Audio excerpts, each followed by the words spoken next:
when does it make sense timing-wise to make the switch from GMAT to GRE? So when did you decide doing that? So I'll tell you, so I ended up taking the GMAT and the GRE in November. So I started my prep in August time, for mid-August. I was working on both of them together. So like at about a month, I initially started taking both. My plan was to take both of them one time and see like how I would perform. GMAT is of course a computer adaptive test. I didn't quite like that. It just hurried me up or caused some changes. So I already knew that about myself, that it's not showing the skill set, because I was taking untimed GMATs initially to see like what is my potential. And I would be, by the time I took the first GMAT, I was getting 740 on the GMAT, 730, 740 and untimed. But timed, I was about 710, 720 range.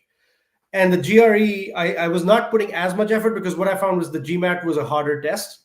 Just from the curriculum standpoint, the quant in GMAT was harder than the GRE. The verbal in the GRE, if you just read, I think the GRE is better in that sense, because I read quite a bit. So it didn't have the sentence corrections and grammar stuff. It was like reading comprehension. But I spent less time. I would say I spent 80% on GMAT, 20% on GRE. But I took both tests back to back. So I took November 13th, I took the GMAT. November 14th, I took the GRE. And it was a timing thing because of work. And I wanted to see like what my score was going to be. So instead of taking the GMAT multiple times, I wanted to do them together and see how I did. So the first time I got the GMAT 710 and I got a GRE of 324. And so right there, I was like, well, if I put more time in the GRE, my goal then was like, I want to get 330 and above, because that's what I was seeing with all the scores. And I was like, this seems like a more sensible path, but I can continue to study the GMAT. And if I think that I'm like at a 760 now, maybe I'll take the GMAT, because I think there's a bias towards the GMAT. But that's when I decided. So I think in terms of like deciding when to, my answer would be, initially, I would recommend people like give a shot to both tests, at least in practice, and look at it in a percentage-wise difference. So like if you study for a few weeks and you see your GRE is already at the 315, 320 level, a 10% increase in that is a lot better, I think, percentile-wise, than a GMAT, which is computer adaptive and a day-dependent thing in a little bit. So that's what my advice would be. And from that moment, once you took both tests, Randeep, and got these scores, so the next opportunity you had, you took both of them again, or no? That time you took only the GRE. So I'll tell you, I took the GMAT and I canceled the score. I took the GRE in April. So I was studying for the GMAT. I just prepared for it. So I was like, let's give it a shot and see, because I was kind of, I was okay with getting a 730 on the GMAT. I wasn't like shooting for the 760. As I prepared more, I was like 730 is probably like where I'm going to be at. And by the time I took that in February, I was like, I should be able to do this. And I had the first time I took the GMAT, I got a Q50 and a verbal 35. And what I know is that I was trying to get like a Q49 and a V40, because that's usually 730 to 750 range, depending on when you take the test. And I'd already gotten a Q50. So I was like, well, if I get my verbal up to 40, I'll be good. So I took this test. The verbal went well. I ended up getting a V39, and I got messed up in the testing center. And this is another thing I learned. I don't like the testing center. So I learned that I should take it at home, the test. I got messed up in the testing center. I started the math portion 2 minutes late. So I was like 2 minutes into the test. And you know how like once you're rushed, you can make mistakes. So I ended up getting a Q49 on that one. So that would have been my opportunity to probably get a Q50 again, and like a V39, that would have been a 730, and I would have ended my journey right there. But I canceled that score because it was exactly a 710. Because for some reason, the Q49 and V39 was also 710. So I canceled that score, and then I moved on to the GRE. Got it. It's sometimes the black box of the GMAT, right? When you see like you have a higher score in each section, but your overall score keeps being the same. What's happening here? And so moving from this first test, that tests that you took like roughly at the same week from the first GMAT and GRE, Randeep, did your strategy of study change, or no, you just kept going the same path? No, it definitely changed. So Mhm. once I took that test, I had some personal issues going on, and I ended up Mhm. stopping studying between mid-November to January. So like in between that time, I was not really focusing as much on any of them. But when I came back, my strategy changed where I started doing a lot of vocabulary. So that was one. I kind of knew I was going to start focusing on the GRE. I found 2000 words, the most used 2000 words. There are like YouTube channels on that and all that. I didn't have any Mhm. book or anything. I was like, I'm just going to memorize 2000 words. And I had done language school as a special forces person. I had learned Arabic. Mhm. I was like, if I can learn 40,000 words, I can learn 2000 English words. So that was my Mhm. mindset about that. So it's like, I'm going to memorize these words and see how I do. So one was I kind of switched from being a more quant heavy practice to a much more verbal heavy practice. And I Mhm. also switched to the LSATs. So because I was aiming for a higher score or a very high score, I went to the LSAT because the LSAT has the hardest reading passages. And my strength was reading comprehension, but I wanted to be like 99th percentile on reading comprehension no matter what you gave me. So I went to LSAT, started doing LSAT, and there's a lot more material in the LSAT. And I started taking LSAT reading comprehension tests. So I would take, I think the test is actually 40 minutes. I got this Mhm. from GMAT Ninja actually. I didn't care about the time. I didn't do 40 minutes. I was like, let's do the LSAT reading comprehension in 50 minutes. And that was my strategy. I did a lot of reading comprehension like that. And I did critical reasoning in the LSAT as well, which helped the GMAT stuff. It helped everything. So I, in a way, kind of moved away from some of the GMAT and the GRE materials to go to this LSAT. And the math kind of fell behind a little bit, but I was doing the Mhm. GRE anyway. So I felt pretty good because I was getting like 168, 170 on the tests for the math. So it was not really as mass heavy as the GMAT, and you could keep going on this LSAT and this other material. Yep.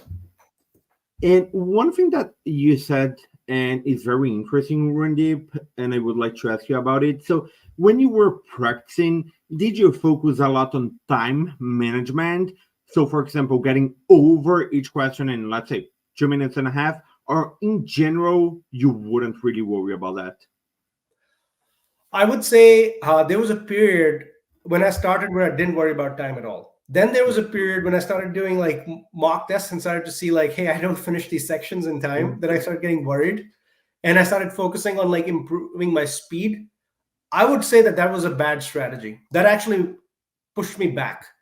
I would say because typically what I have learned doing GMAT and GRE, the reason you're taking time is because chances are you don't know the concept and you're wasting time figuring out what concept to apply or what framework to apply.